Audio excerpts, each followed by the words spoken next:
난방비 지원금, 몰래 바뀐 조항. 이 사람들은 못 받습니다.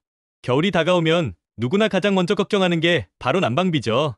올해는 정부가 저소득층과 취약계층 난방비를 지원한다고 발표했지만 문제는 그 조건이 조용히 바뀌었다는 겁니다. 겉으로는 작년보다 지원 확대라고 홍보하지만 실제 세부 조항을 보면 누군가는 작년엔 받았는데 올해는 못 받게 되는 구조예요. 예를 들어 지난해엔 기초생활수급자와 차상위계층, 장애인, 한부모 가정이 모두 포함이었는데 올해부터 일부 지자체는 소득기준 초과자를 이유로 제외시키는 조항을 신설했습니다. 즉 단순히 차상이라 해도 소득 환산 금액이 2만 원만 높아도 탈락입니다. 이런 세부 변경은 중앙정부 공문엔 작게 명시되어 있고 지자체 공지에도 대부분 별도 심사 대상이라고만 적혀 있죠. 문제는 이걸 일반 시민이 몰라서 신청조차 안 하고 넘어가는 경우가 많다는 것. 지원금은 자동 지급이 아니라 신청자만 지급으로 바뀐 지역이 많아요. 지난해처럼 자동 입금되겠지 생각했다면 이미 늦었을 수도 있습니다. 또한 일부 지역은 가습비 인상률을 반영하지 않은 채 지난해 동일액만 지급하고 있어요. 즉 지원금은 늘었다고 홍보하지만 실상은 인상분만큼 줄어든 효과가 되는 셈이죠. 이제 중요한 건 본인이 속한 지자체에 2025년 겨울 에너지 바우처 예산 공고를 직접 확인하는 겁니다. 행정복지센터에 전화 한 통이면 됩니다. 올해 난방비 지원금 대상이 작년과 동일한가요? 이 한 문장만 물어보면 실질적으로 받을 수 있는지 바로 확인 가능합니다. 지원금 제도는 매년 똑같지 않습니다. 뉴스 헤드라인만 믿고 나도 받겠지 하면 놓치는 게 난방비예요. 올해는 조건이 바뀌었습니다. 받을 사람과 못 받을 사람이 분명하게 갈립니다. 많은 분들이 나는 분명 조건에 맞는데 왜 입금이 안 됐을까 하고 의문을 가지시죠. 그 이유는 간단합니다. 올해부터 적용된 3가지 기준 변화 때문이에요. 첫 번째는 가구원 수 기준 변경. 작년엔 단독 가구도 1인 기준으로 전액 지원됐지만 올해는 1인 가구라도 실제 사용량이 적을 경우 제외하는 조항이 들어갔습니다. 즉 실사용량이 전년도 평균보다 50% 미만이면 지원 필요성이 낮다며 제외됩니다. 이건 자동 심사라 본인도 모르게 빠지는 경우가 많습니다. 두 번째는 주택 형태 제한. 아파트나 빌라의 경우 관리비로 가스요금이 합산돼 나오기 때문에 직접 청구 내역이 없는 세대는 지원 대상 확인 불가로 분류됩니다. 특히 임차인 중 계약자 명의가 가족 이름으로 되어 있는 경우 대부분 탈락이에요. 이걸 피하려면 가스요금 명의자 변경이 필수입니다. 단 명의 변경 후 한 달은 사용 이력이 있어야 지원 대상자 확정으로 들어갑니다. 세 번째는 지자체별 자체 기준 신설.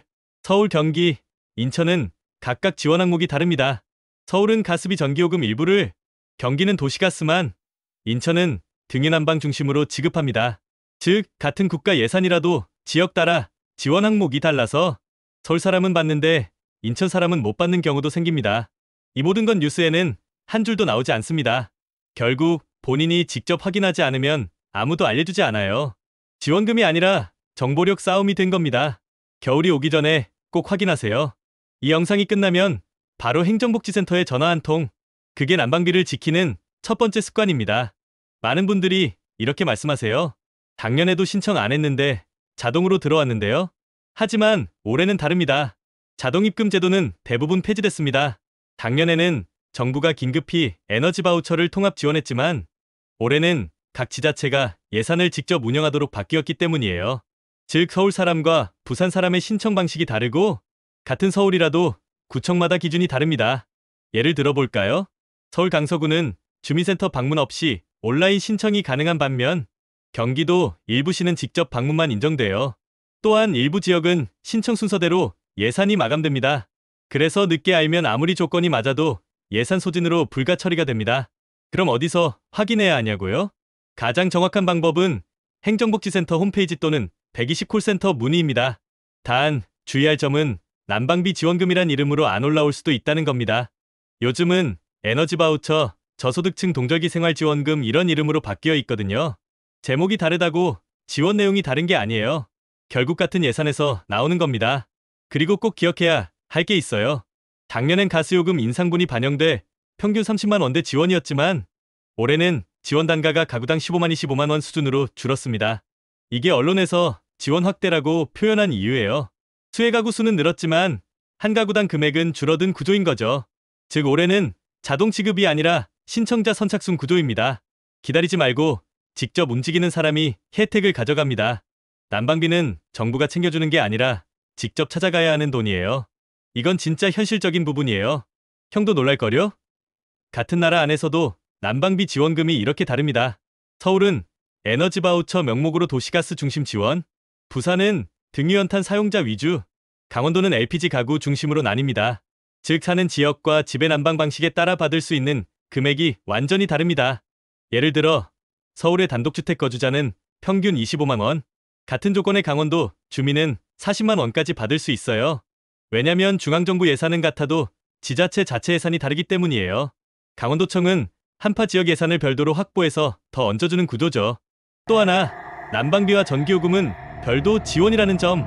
서울 일부 자치구는 전기요금 감면을 난방비에 포함해 표기하기 때문에 20만 원 받았어요라고 생각하지만 그중 5만 원은 전기요금, 나머지 15만 원이 가스비입니다. 반면 다른 지역은 전기요금 제외 후 순수 가스비만 지원돼요. 그래서 체감 차이가 2배 이상 납니다. 지자체 중에서도 최근 가장 주목받는 곳은 충북 제천시입니다. 이 지역은 70세 이상 고령 가구에 별도 추가 지원 10만 원을 신설했어요. 이건 중앙정부가 아닌 12수회로 주는 돈이라 뉴스엔 안 나오지만 실제 수령자는 꽤 많습니다. 이런 지역별 차이를 모르면 왜 나는 안 들어오지? 하고 넘기게 돼요. 하지만 행정복지센터에 전화 한 통이면 바로 알려줍니다. 저희 지역은 난방비 지원금이 자동인가요? 신청인가요? 이 질문 하나면 30만 원을 지키는 겁니다. 많은 분들이 난방비 지원금은 한 번만 받는 거 아닌가요? 하고 물어보지만 그건 반만 맞는 말이에요. 실제로는 지자체 지원금과 중앙정부 지원금이 따로 존재합니다. 즉 조건만 맞으면 한 번은 나라에서 한 번은 시청에서 받을 수 있습니다. 예를 들어 기초생활수급자나 차상위계층은 에너지 바우처로 기본 15만 원을 받죠. 여기에 서울시처럼 자체 예산을 편성한 지역이라면 동절기 난방비 추가 지원금이라는 이름으로 한 번 더 받을 수 있습니다. 이건 동일인이어도 중복 가능해요. 실제 사례를 보면 서울 은평구 거주 70대 어르신이 작년에 에너지 바우처로 22만 원, 올해 구청 추가 지원으로 20만 원을 더 받아 총 42만 원을 수령했어요. 이게 바로 같은 난방비, 다른 이름의 지원금 구조예요. 또한 국민연금공단의 에너지 취약계층 특별지원금도 별도예요. 이건 기초연금 수급자 중에서 1인 가구 만 70세 이상이면 자동 대상입니다. 단, 별도 신청 없이 자동으로 입금되기 때문에 본인 통장 입금 내역을 꼼꼼히 확인해야 해요. 모르고 지나가면 환수 처리도 됩니다. 이렇게 중복이 가능한 이유는 중앙정부는 에너지복지 예산, 지자체는 생활안정 예산으로 분류하기 때문이에요. 서로 다른 항목이라 겹쳐도 문제가 없어요. 결론은 간단합니다. 난방비 지원금이라는 단어에 갇히지 말고 에너지, 복지, 생활안정, 겨울철 긴급지원 이 4가지 이름으로 다 찾아보세요. 그럼 한 사람도 2번 받을 수 있습니다. 이건 진짜 중요합니다. 조건이 맞아도 이 3가지를 안 하면 자동 탈락이에요. 첫 번째는 가스요금 명의 확인. 많은 분들이 가족 이름으로 되어 있는 계좌나 세대 정보를 그대로 두는데 지원금은 가구 대표자가 아닌 요금 청구자 기준으로 지급됩니다. 즉 계약자 이름이 다르면 지원금이 다른 사람 계좌로 들어갈 수도 있어요. 지금 바로 가스요금 고지서를 확인해 보세요. 명의가 본인 이름이 아니라면 명의 변경 신청서를 도시가스 고객센터에 제출해야 합니다. 두 번째는 지자체 등록 주소 확인. 형도 알다시피 주소지만 다른 동으로 돼 있어도 탈락이에요. 특히 자녀 집에서 함께 지내는 부모님들, 실제 거주지만 주민등록이 따로 돼 있으면 부양가족 포함가구로 분류돼 지원금이 줄어듭니다. 이걸 막으려면 주민센터에서 별도 가구 분리 신청만 하면 돼요. 신청서 한 장으로 올해 겨울 20만 원 차이 납니다. 세 번째는 신청기한 체크. 난방비 지원금은 국가 정책이라도 지자체가 집행합니다. 그래서 마감일이 다 다릅니다. 서울은 12월 31일까지, 부산은 12월 15일, 경기도는 2026년 1월까지 연장되는 곳도 있습니다. 즉 언제든 받을 수 있겠지 하면 늦어요. 마지막으로 팁 하나 더. 전화 신청 가능 지역이 늘었어요. 예전엔 주민센터 직접 방문이 필수였지만 지금은 고령자나 거동이 불편한 분들을 위해 전화 한 통으로도 신청서 접수가 가능합니다. 120 또는 129로 전화해서 난방비 지원금 신청하고 싶습니다. 이 한마디면 됩니다. 결국 이건 정보 싸움이에요. 가장 먼저 알고 먼저 신청한 사람이 올겨울 난방비 걱정 없이 따뜻하게 지낼 겁니다. 지금 정부는 내년도 난방비 지원 제도를 완전히 새로 손보는 중이야. 기존에는 단순히 저소득층 한정 지원이었다면 이제는 연령, 건강, 에너지 소비 패턴까지 함께 평가하는 에너지 취약 지수 방식으로 바뀌고 있어.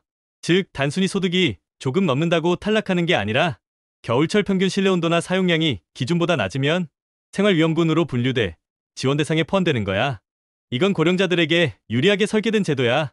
또 하나의 변화는 전기요금과 가스요금을 통합 지원한다는 점. 올해까진 두 항목이 따로 지급돼서 가스비는 받았는데 전기요금은 감면 안 됐다는 불만이 많았지?